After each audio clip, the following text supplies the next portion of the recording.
Hello students, welcome to the online classes of GSM College. I am Kalpana Tiwari and today I am going to discuss about the metaphysical poetry. Metaphysical poetry. The word metaphysical is a combination of two words. ये metaphysical जो word है वो combination है, mixture है two words का, दो शब्दों से मिलकर के बना है. The word Meta means beyond. Beyond का मतलब होता है के परे. बियॉन्ड के मतलब होता है के परे. And the word physical means physical word means भौतिक संसार. बियॉन्ड का मतलब होता है के परे और फिजिकल वर्ड का मतलब होता है भौतिक संसार. मतलब इस भौतिक संसार के परे, इस भौतिक संसार को छोड़ करके किसी और संसार के बारे में बात करना. इस भौतिक संसार को छोड़ करके किसी अन्य संसार के बारे में बात करना. इस भौतिकवादी चीज़ों को छोड़ करके बात करना. Therefore, something beyond physical recognition is metaphysical. Means something beyond physical existence. भौतिक अस्तित्व, रिकॉग्निशन मीन्स अस्तित्व, भौतिक अस्तित्व को, रिकॉग्निशन वही पहचान, भौतिकता की पहचान को परे रख करके, बियॉन्ड मीन्स के परे मतलब उसको हटा करके, छोड़ करके जो संसार है उसको बोलेंगे मेटाफिजिकल. जो इस भौतिक संसार को छोड़ करके जो लिखा गया है उसको नाम दिया गया है मेटाफिजिकल. द टर्म का मीन्स होता है word. The word metaphysical poets coined का मीन्स होता है कोई नया शब्द देना. Coined by the poet and critic Samuel Johnson.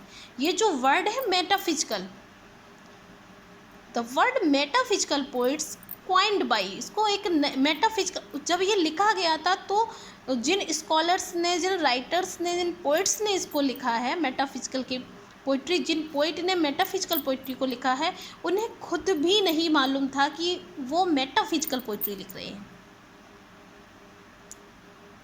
मतलब इस संसार के परे उन्होंने जो भी एग्जाम्पल्स दिए हैं, जो भी उदाहरण या जो भी पोइम्स लिखी है, उनके जो भी थॉट्स थे, जब उन्होंने ये पोइट्री लिख रहे थे, जो भी पोइम्स लिख रहे थे, उन पोइट्स को खुद भी नहीं मालूम था कि वो मेटाफिजिकल आइडियाज़ को यूज़ कर रहे हैं इन देयर पोइट्री, अपनी पोइट्री में. तो द वर्ड मेटाफिजिकल पोइट्स जो है क्वाइंड, उसको नया शब्द दिया गया था bye the poet and critic Samuel Johnson के द्वारा. Samuel Johnson wrote a work. Samuel Johnson ने एक बुक लिखी है जिसका नाम है, मोस्ट इम्पॉर्टेंट बुक है ये, lives of the most eminent English poets. ये इसका पूरा नाम है बुक का, lives of the most eminent English poet. English poets की जो थे उनकी लाइव्स की बायोग्राफी लिखी है. In this work he wrote 52 poets biography. इस वर्क में इन्होंने 52 पोइट्स की बायोग्राफी लिखी है. बायोग्राफी मीन्स जीवन परिचय, उनके जीवन के जो मेन पॉइंट्स हैं उनको डिस्क्राइब किया, उनके जीवन के बारे में लिखा है इस वर्क में, lives of the most eminent English poets में, सैमुअल जॉनसन ने. He refers to the beginning of the 17th century writers. इसमें इन्होंने क्या किया है, इस वर्क में इन्होंने 17th सेंचुरी की जो शुरुआत से लेकर अंत तक जो भी राइटर्स हुए हैं उनको उन्होंने रिफ़र किया, उनको दर्शाया, उनके जीवन के बारे में बताया, उन पर डिस्कस किया इन्होंने. He describes a group of British lyric poets headed by John Donne. He describe, उन्होंने इनको दर्शाया है इसमें, इस बुक में, एक group of British lyric poet. A group of British lyric poet, एक ब्रिटिश लिरिक पोइट के एक ग्रुप, एक समूह को उन्होंने बताया है जिसका हीडिड मीन्स होता है नेतृत्व करना, जिसका नेतृत्व किया जा रहा था. मीन्स उसमें जो फर्स्ट नंबर पे आते हैं, जो फर्स्ट नंबर पर आते हैं, जो उस पूरे ग्रुप का नेतृत्व कर रहे थे वो थे bye John done. John Donne के द्वारा सर्वप्रथम अगर मेटाफिजिकल पोइट्री लिखी गई तो वो जॉन डन ने स्टार्ट की थी. इनके बाद फिर बहुत सारी पोइट्स हैं जिन्होंने इनका अनुसरण करके वो पोइट्री लिखी. लेकिन जब जॉन डन ने ये पोइट्री लिखी थी तो वो खुद भी नहीं जानते थे कि वो जो पोइट्री लिख रहे हैं वो मेटाफिजिकल पोइट्री है। इनके ग्रुप में आते हैं जॉन डन जो फर्स्ट नंबर पे हैं, George Herbert, Henry Vaughan, Andrew Marvell, Richard Crashaw are the central figure of metaphysical poetry. ये सेंट्रल फिगर थे मेटाफिजिकल पोइट्री के। सम करेक्टरिस्टिक्स मीन्स विशेषताएं। ये जो ग्रुप था मेटाफिजिकल पोइट्री का, ये बहुत ही इंटेलिजेंट लोग थे। They were more intelligent than any other poets. जो दूसरे पोइट्स थे उनसे ये बहुत ज़्यादा इंटेलिजेंट थे, बहुत ही ज़्यादा थे, इसलिए इनकी जो पोइट्री थी उसका एग्जाम्पल ही अलग से आता है। इसकी कुछ विशेषताएं हैं, जैसे कि novelty of thought and expression. Novelty of thought का मतलब है नयापन, विचारों में नयापन था, और एक्सप्रेशन, उनकी जो अभिव्यक्ति थी वो भी एक नए तरीके से करते थे। नॉवेल्टी ऑफ थॉट में मैं एक एग्जाम्पल देना चाहूँगी। एंड्रू मार्वेल्स जो पोइट है, उन्होंने कंपेरिजन किया है of the soul with a drop of dew. उन्होंने आत्मा का कंपेरिजन कर दिया, एक ड्रॉप ऑफ ड्यू, एक ओस की बूंद से कंपेरिजन कर दिया आत्मा का। मतलब ये लोग अजीब तरह से कंपेरिजन करते थे, अजीब तरह से एग्जाम्पल दे दिया करते थे। एक पोइम है जॉन डन की, the philia. John Donne also wrote a poem the philia. In this poem done presents an interesting situation.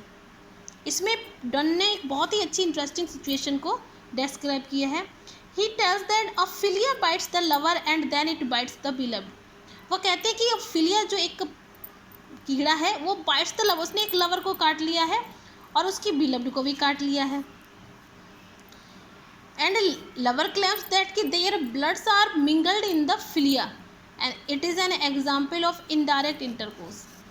वो इसमें क्या होता है, लवर कहता है जो फिलिया वाला जो कीड़ा होता है उसने लवर को काटा, उसके बाद बिलव्ड को काटा, और ये एग्जाम्पल दे रहे हैं कि इस कीड़े के माध्यम से उन दोनों का ब्लड जो है वो मिंगल हो गया, मतलब मिल गया है, और वो लोग आपस में मिल गए हैं। ये एग्जाम्पल देते थे। इसके बाद क्या है, फार फेचड इमेजेस। यही फार फेचड मतलब अजीब तरह से इनकी जो आकृति जो किसी से कनेक्ट करते थे वो अजीब सी होती थी, दूर बहुत दर्शाती, दूरदृष्टि टाइप की होती थी इनकी इमेजेस। अब जैसे कीड़े ने काटा है और उस कीड़े ने बिलव्ड को भी काटा, लवर को भी काटा, तो वो बता रहे कि क्या हुआ, हम इस संसार में नहीं मिल पा रहे, लेकिन एक दूसरे के काटने से हमारा ब्लड जो है वो फिलिया के पास मिंगल हो गया है, मिल गया है। फार फेचड इमेजेस में क्या है कि Abraham Carlo also give a strange comparison between a women's breast and uncivilised land. उन्होंने एक वुमन के ब्रेस्ट का कंपेरिजन कर दिया एंड अनसिविलाइज्ड लैंड्स, अशुभ जो बंजर भूमि से उन्होंने उसका कंपेरिजन कर दिया है। इसके बाद आता है अफेक्शंस एंड हाइपरबोल्स। इसका आकर्षण और अतिशयोक्ति। हाइपरबोल एक फिगर ऑफ स्पीच है, एकदम बढ़ा चढ़ा के किसी बात को बोल दिया गया है।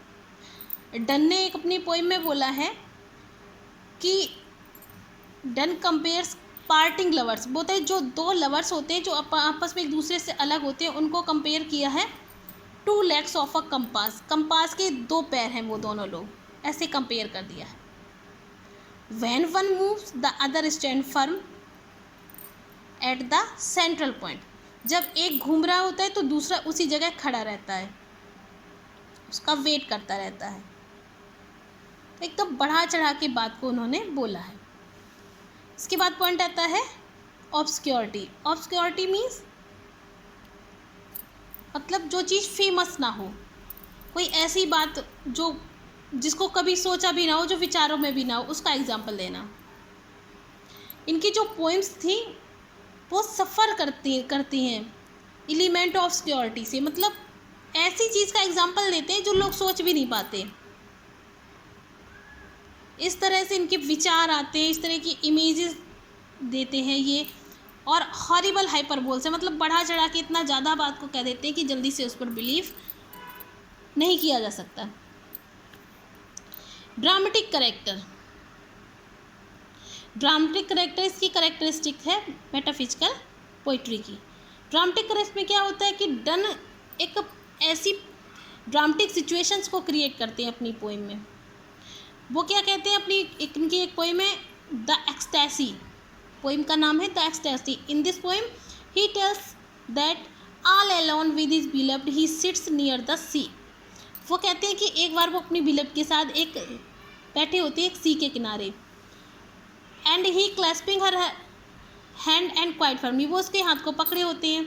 दे are lost in each other so perfectly that कि their soul come out of their bodies to talk together. वो एक दूसरे में इतना ज़्यादा खो जाते हैं कि उनकी सोल निकल करके उनकी बॉडी से बाहर आ जाती है और एक दूसरे से बात करने लगती है। इतना ड्रामेटिक सिचुएशन क्रिएट कर देते हैं। लर्निंग में मैंने बताया था ये सारे पोइट्स जो थे बहुत ही ज़्यादा इंटेलेक्चुअल थे। इनकी इमेजेस, इनके थॉट्स इतने ज़्यादा इंटेलेक्चुअल हैं कि जो पढ़ने वाला व्यक्ति होता है वो जल्दी से इनकी बातों को समझ नहीं पाता। मतलब इस भौतिक संसार की बात नहीं करते, इस संसार को छोड़कर दूसरे अन्य संसार की बात करने लगते हैं। I hope you all will understand very well. That's all. Thank you.